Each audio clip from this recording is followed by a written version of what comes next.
साल का महोत्सव अच्छा तो हो रहा है, पर पिछले 2 साल वाले की बात ही कुछ और थी।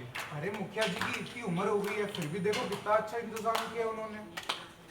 जब से मुखिया जी ने ये देवी देवताओं का उत्सव करना शुरू किया है, तब से जैसे पूरे गांव में खुशहाली छाई हुई है। हाँ, और उससे पहले इतना बड़ा उत्सव होता ही कहाँ था। अरे तो ग्राम देवता रक्षा भी तो करते हैं हमारी। बगल वाले गांव को देख लो, उन्होंने उनका अपमान किया था और अब पूरा जल के वीरान पड़ा है। चलिए, उत्सव समाप्त हुआ। जय हो ग्राम देवता की। जय हो। जय हो हमारे नहीं ग्राम देवता के। जय हो। ऐसे ही ग्राम देवता हम पे अपनी कृपा बनाए रखें। चलिए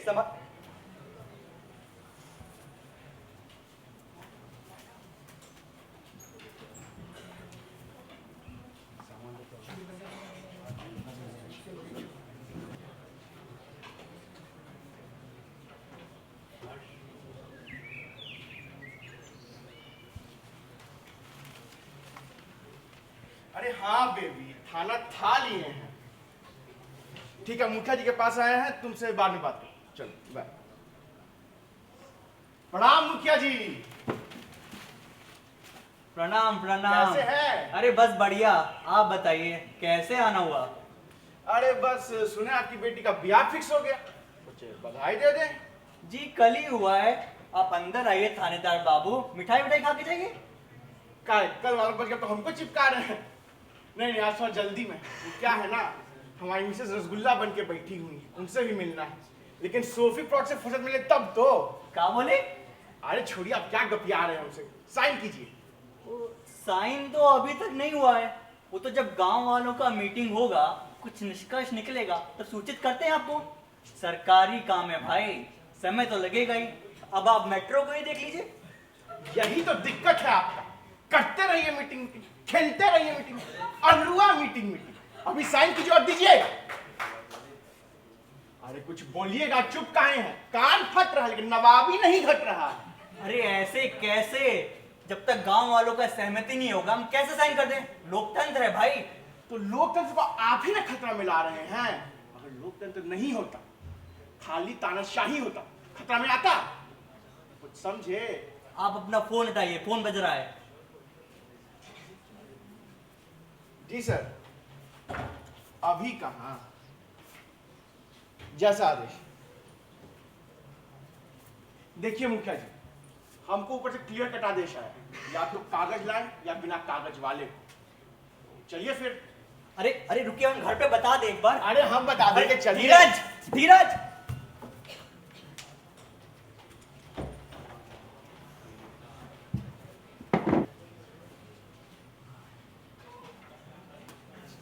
चलिए।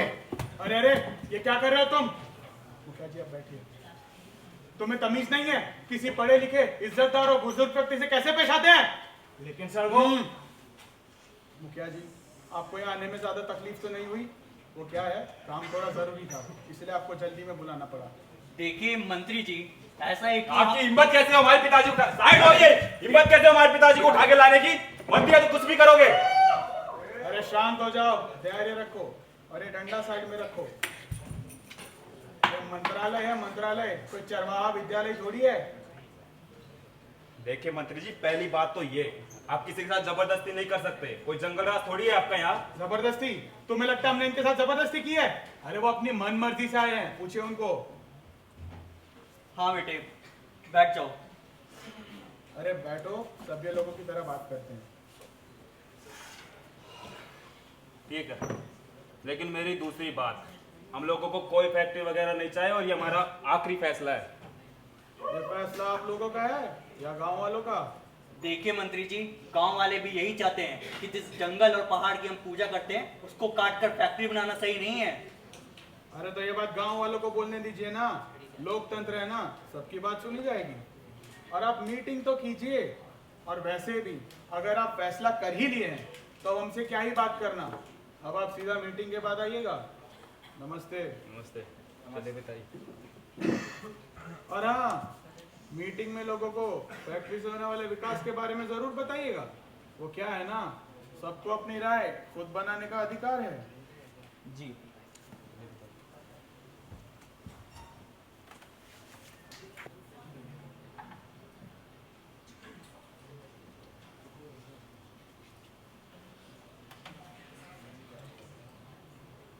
अरे गुड्डू, कौन था वो जो कुछ दिन पहले सिफारिश के लिए आया था? अच्छा, वो सिंगल पसली विकास। हाँ, बुलाओ उसको। अरे सर, एक नंबर का बकलोल है, उसको सिर्फ फेंकने आता है। अरे तुम लाओ तो सही। ठीक है।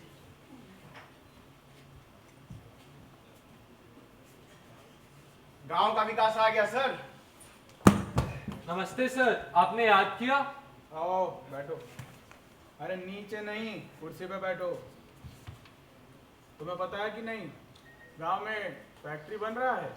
हाँ सर, बात तो हुआ था, लेकिन मंत्री जी और उनका बेटा धीरज कह रहे थे कि ये हमारे लिए बहुत हानिकारक हो सकता है। हानिकारक? तुम्हें लगता है हम अपने लोगों के लिए हानिकारक काम करेंगे?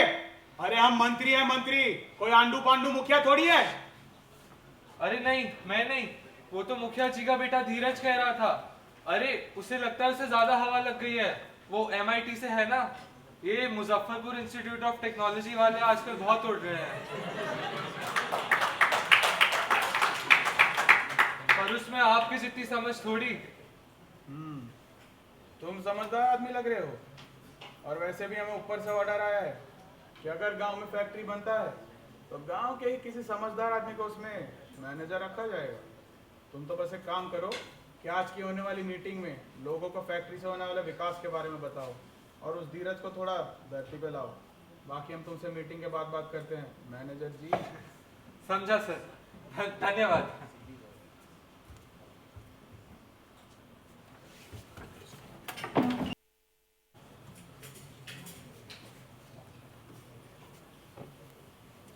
गांव वालों, आज हम यहाँ एक बहुत खास काम के लिए इकट्ठा हुए हैं।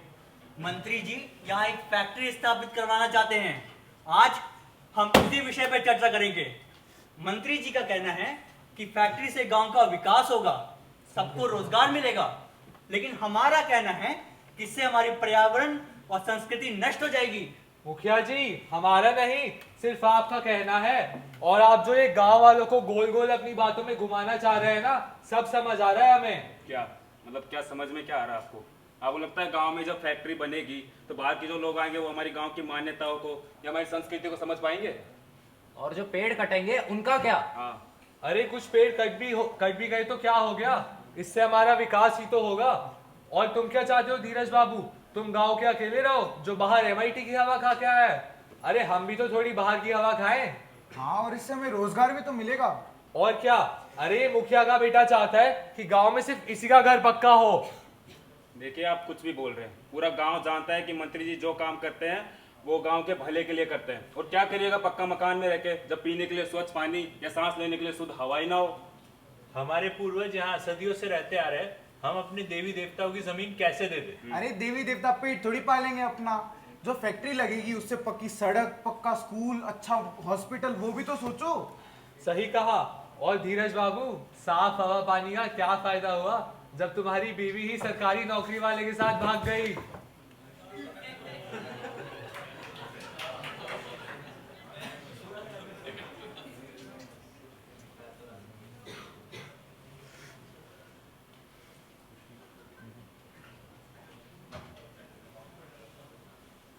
बिल्कुल सही नहीं है ये, फैक्ट्री जरूर बननी चाहिए इस गांव में।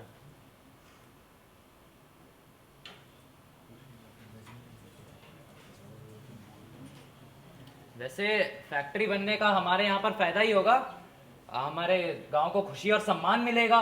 खुशी? तुम्हारे इस खुशी के लिए हम अपने विरासत को नष्ट कर दे? तुम्हारी इस खुशी के लिए हम अपने अस्तित्व को ही भूल जाए? एकदम सही कह रहे हैं आप। ये नदी, पहाड़, ग्राम देवता कब से हमारी सहायता कर रहे हैं, अब इस निश्चित के लिए अनिश्चित फैक्ट्री के लिए क्यों जाए हम लोग? अरे क्या निश्चित, इससे हमारी आने वाली पीढ़ियों को भी तो फायदा होगा, पर ये एक नल्ले रंडुए को क्या ही समझ आएगा। विकास ज्यादा मत बोल। धीरज, इस सभा की मर्यादा को बना के रखें। देखिए आप ज्यादा बोल रहे हैं, आपकी तरह कुआरे तो नहीं बैठे हैं ना। और अगर मंत्री किसी काम के लिए जोर दे रहे हैं तो उसमें उसका फायदा, हमारा कोई फायदा नहीं है उसमें। देख रहे हैं गांव वालों कैसे बड़ों से बदतमीजी से बात कर रहा है। अरे मंत्री जी ने पिछले साल मंदिर के सामने हैंडपंप लगवाया था, उससे क्या फायदा हुआ उनका? पर धीरज बाबू, आपका नुकसान जरूर हो गया। हैंडपंप से पानी निकालने के बहाने न जाने किसका पानी निकालती फिर रही है आपकी पत्नी। विकास तुम औकात से बाहर बोल रहे हो। अलग हो जाइए, अलग हो जाइए सब लोग। हाँ हाँ, लेके जाओ इसे। बड़ों पर हाथ उठाता है, खुद का घर तो संभला नहीं, चला गांव का भला करने। अरे शांत हो जाइए, ये सभा हम यही समाप्त करते हैं। घर जाइए सब लोग।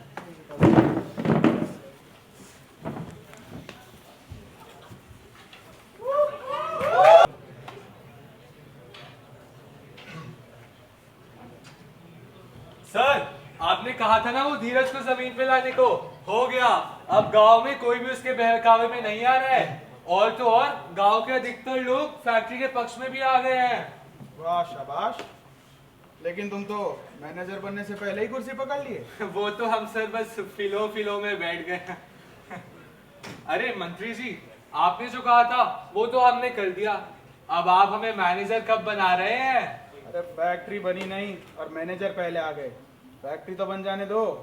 अब फैक्ट्री बनेगी, उससे सबका फायदा होगा, तो तुम्हारा भी हो जाएगा। और वैसे भी फैक्ट्री बनने से गांव में रोजगार बढ़ेगा, रोजगार बढ़ेगा तो इंफ्रास्ट्रक्चर बेटर होगा। तो क्या पता वो डेवलपमेंट देख के हमें भी सीएम की सीट ऑफर हो जाए। क्यों गुड्डू? एकदम सही बात सर। अरे और वैसे भी फैक्ट्री बनने के बाद फैक्ट्री वाले अगर कुछ चाय पानी बेचते हैं तो तुम्हें भी तुम्हारे हिस्से की मिठाई पहुंच जाएगी। और ये सब तो काफ़ी सतही बातें हैं। असली फ़ायदा तो यहाँ के बच्चों का होगा, जिन्हें अब 10-10 किलोमीटर दूर तक पढ़ाई करने नहीं जाना पड़ेगा, क्योंकि फैक्ट्री वाले यहीं पे स्कूल खोलने वाले हैं। चलो अब तुम जाओ। धन्यवाद सर।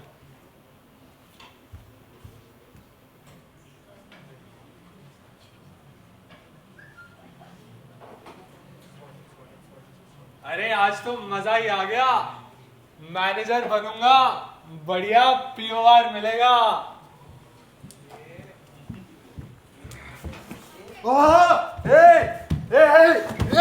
क्या हुआ? कौन मार? क्यों? हटो! नहीं नहीं।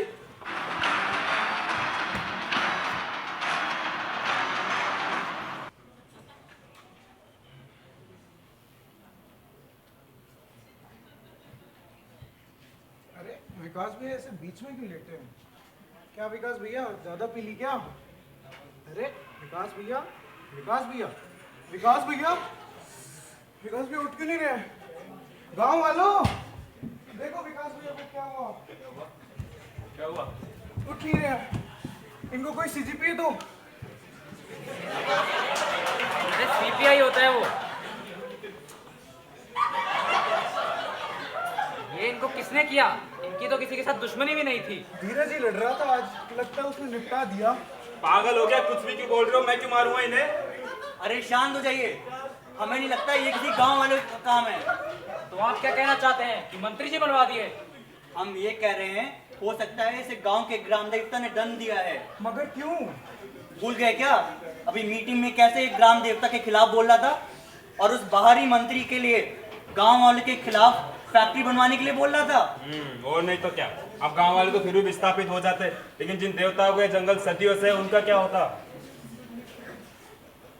शायद हमें फैक्ट्री बनाने के लिए हाँ नहीं करना चाहिए। नहीं तो क्या पता जो कहर इस विकास पे बरसा है वो इस पूरे गांव को ही बर्बाद कर दे। सही कह रहे हैं। जय जय हो हो ग्राम देवता। जय हो। चलिए आप विकास के शव को अंतिम संस्कार के लिए ले जाइए।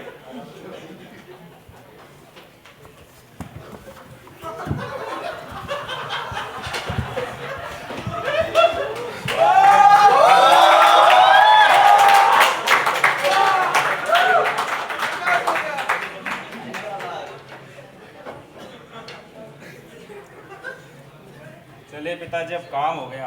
अब गांव वाले फैक्ट्री बनाने के लिए तो नहीं बोलेंगे। वैसे आपका प्लान काफी अच्छा था। अरे हम ऐसे ही थोड़ी मुखिया बने हैं। बहुत अच्छा हुआ। वो विकास काफी दुबला पतला है, वरना उसको उठाने में काफी तकलीफ होती मुझे। अच्छा तो तुम सब सुन रहे थे? जब आधा सुन ही ले हो तो पूरा सुन लो। नहीं नहीं मुखिया जी, हम किसी को कुछ नहीं बताएंगे। हम किसी को आपके गुलाम बन के रहेंगे मुखिया जी, कुछ नहीं बताएंगे। अरे बताओगे तो तब ना, जब कुछ पता होगा। सुन तो लो पहले। जानते हो हम कौन है? कई साल पहले बगल वाले गांव में ग्राम देवता का प्रकोप पड़ा था। वो ग्राम देवता का नहीं, हमारा प्रकोप था। उन 2 कौड़ी के गांव वालों ने हमें रात में आश्रय देने से मना कर दिया। हमको मना किया। फिर क्या था, हमने पूरे गांव को जिंदा जला दिया। जानते हो हम फैक्ट्री क्यों नहीं बनवाना चाहते?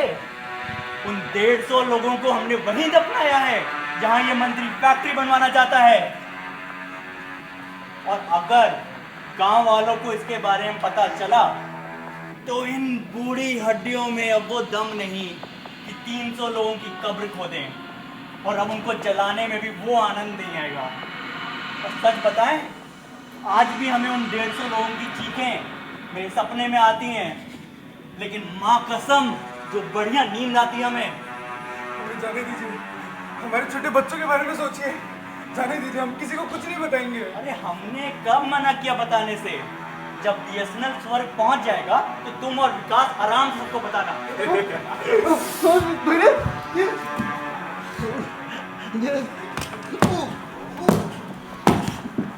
मर गया।